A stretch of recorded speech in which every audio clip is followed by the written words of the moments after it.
10 years into the Marine Reserves project, I'm excited about how far we've come, and I'm excited where our program is going to go. We have the building blocks in place to start learning about resilience.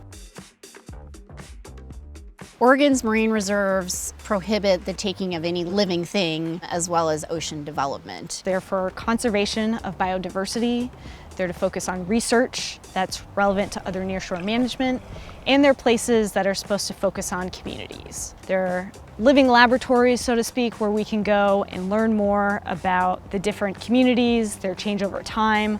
We also get to learn about the human communities and how they use and rely on these natural resources. I use marine reserves as if they're the weather stations of the sea. I go out and we deploy instruments that continue to measure changes in ocean conditions, be it the ocean currents, the salinity, the temperature, or the amount of oxygen in it, even when we're not there. And every summer we go out, we deploy the sensors, we download the data, and we bring them back just to see, what's happening this year. Are our changes bigger or smaller than we expected? Oregon has 5 marine reserves down its coast. I was fortunate enough to work with the great people that helped create this Redfish Rocks Marine Reserve off of Port Orford. Right behind us at Redfish Rocks, we have one of the best fish incubators in the ocean in Southwest Oregon. The one that I work in the most, it's the Cape Petro Marine Reserve. It has the longest record of ocean oxygen conditions of any marine reserve on the West Coast and probably nationally. As we move further north up to the Otter Marine Reserve, this is our shallowest marine reserve site. And so it means it's actually a really great place to find intertidal diversity of algae and seagrasses. It's our most accessible site, so that means it's great for exploring tide pools. If we move further up to the Cascade Head Marine Reserve, we're learning in some of our ecological studies that subtidal sea stars have different responses to sea star wasting disease. The Cape Falcon Marine Reserve is incredibly special. It's the northernmost of Oregon's 5 marine reserves.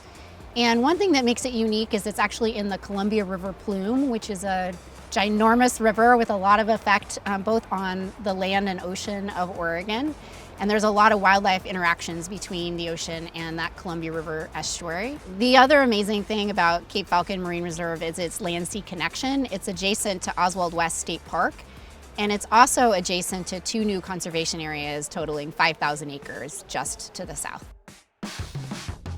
Before the Marine Reserves program, we had these different snapshots of different projects that happened in different places up and down the coast that were very specialized about a particular topic. And the Marine Reserves program has been able to help us get a bigger picture, not just what's happening in that snapshot of time, but really what's happening through the years and with multiple components of the ecosystem to help us build this better picture of what's happening in our nearshore oceans, what resources are there, what's the normal change that we see, and what's different, what's cause for alarm, and what can we do about it. We're also realizing that the system of marine reserves that we have off the Oregon coast, we didn't put all of our eggs in the same basket.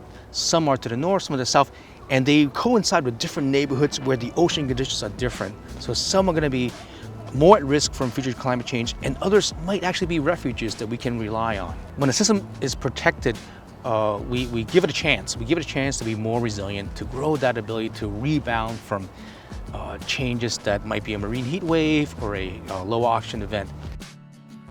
Redfish Rocks in particular is a really special marine reserve to me because so many diverse community members came together to make this happen and then to also make it really great for the community. One of my favorite things to do in the Cape Falcon Marine Reserve is experience it with my 6-year-old son. Having this conservation area really adds to its beauty and its story. So we really enjoy tide pooling and boogie boarding and just running through the waves. And every time we experience the Cape Falcon Marine Reserve, the beach and the nearshore ocean, we're learning together about our ocean. Oregon's marine reserves really give us a connection to our ocean in a way that we've never had before. It's just been a wonderful opportunity to work with all the great people and the stakeholders in creating this marine reserve, and we got this fish incubator for all of our fishers to enjoy for generations to come.